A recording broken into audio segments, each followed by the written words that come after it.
Hello, my name's Jason. Welcome back to I Have a Story. Today's Saturday. Saturdays are going to be Super Cinema Saturday because who doesn't love a good flick on Saturday night, right? But it also is going to give me an opportunity to do a lot more than that. I've talked about how actors and actresses and people who make movies, how it's worth so much money. Well, I want to show here that anybody can do it. And a lot of people can. Really, everybody can. We want to spread the wealth and give people opportunity where, throughout my lifetime, I saw the ability for people to gain opportunity go up, up, up, and now I see it dropping back off. I think a great way to give people opportunity again and to spread the wealth is, why don't we start a website where people can submit ideas, and we find one that we want to make a movie and is a good one, maybe have a way for people to vote on it, and people who can have movies be made with their thoughts and ideas. And again, so many different, it gives so much more to our movie industry, would it not, if we had more and more people who were bringing to the table on that. So I think it would be a great way to get people to be heard, get thoughts and ideas to be heard, shared, and also just share the wealth. We've had how many, authors out there and movie producers who have made really great stuff and then make some really bad stuff too. Well, they're making bad stuff to try to fill voids, and how about we have people help fill the voids? So I also want to use this as an opportunity to show knowledge in kind of a fun way. Talking about things in kind of a movie aspect, which really kind of we need to do. We've been taught to look down this path, but then we've been given all this entertainment and told this is just entertainment. Don't think like that. But yet we look at what's going on today, and don't you feel like we live in a sci-fi movie? 20, 30 years ago, it was only heard of in a sci-fi movie to see robots come to life. 20, 30 years ago, it was just a sci-fi movie to have viruses shut down the world. Look at the modern warfare we have today.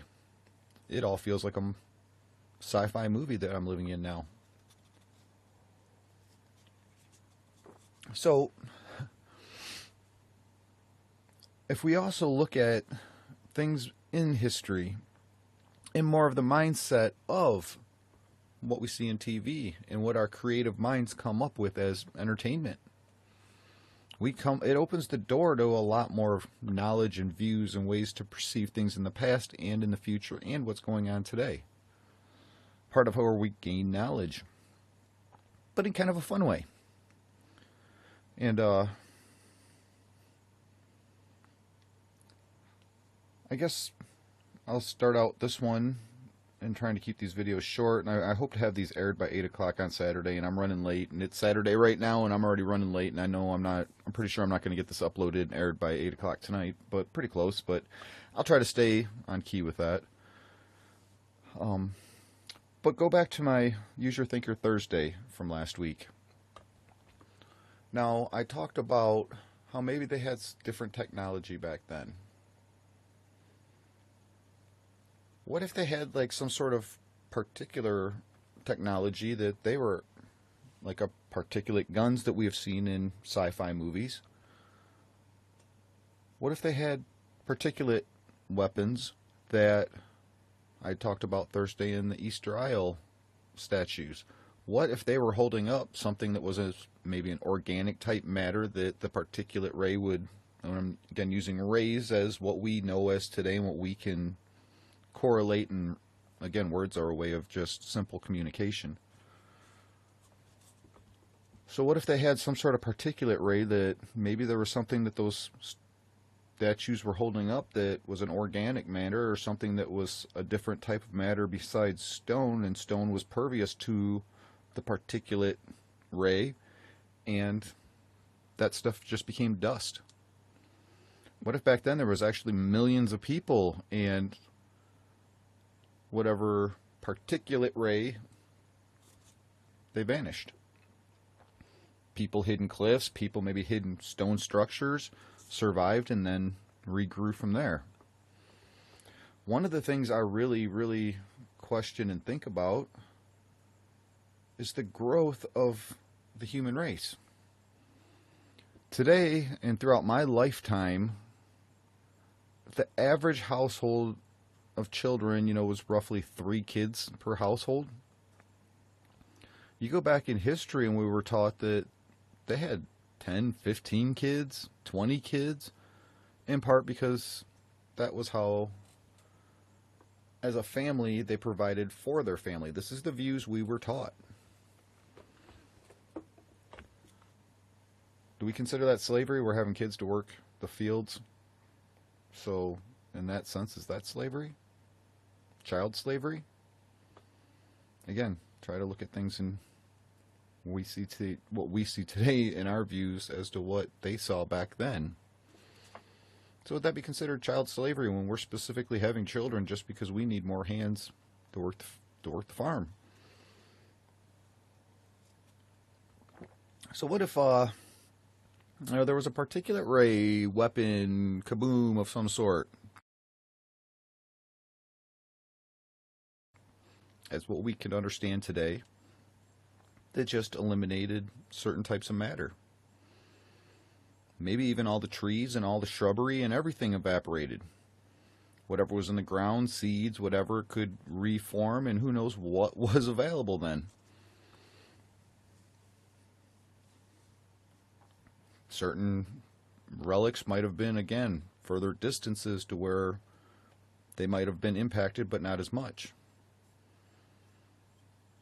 These are different thoughts and ideas and ways to have fun with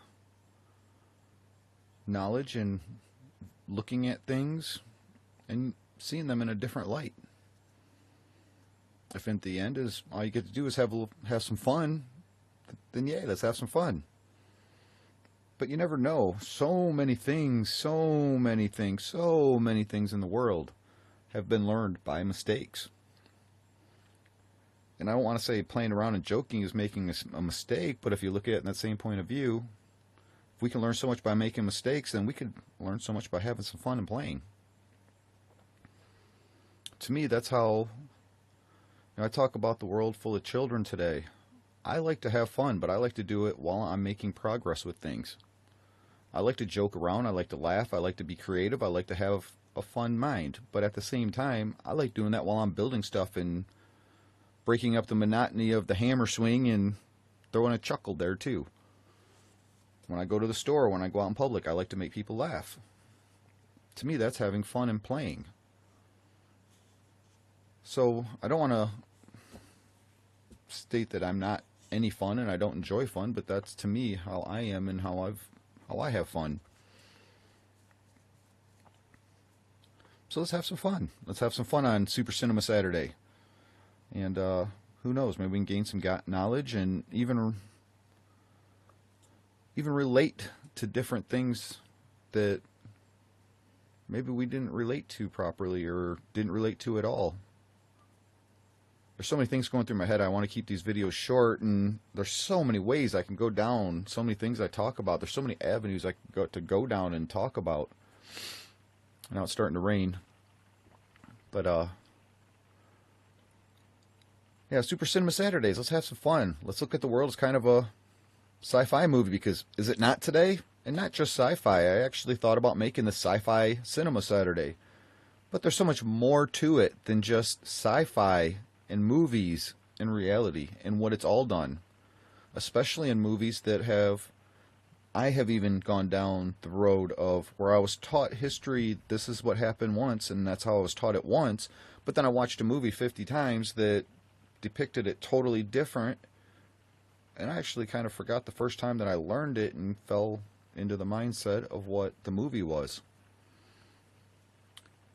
That's part of where ideology, and I talk about ideology hurting us, is because that's really a big role in ideology in spiraling us down that circle. So welcome to Super Cinema Saturday, when I have a movie or a video to air. We'll call them movies on Saturdays.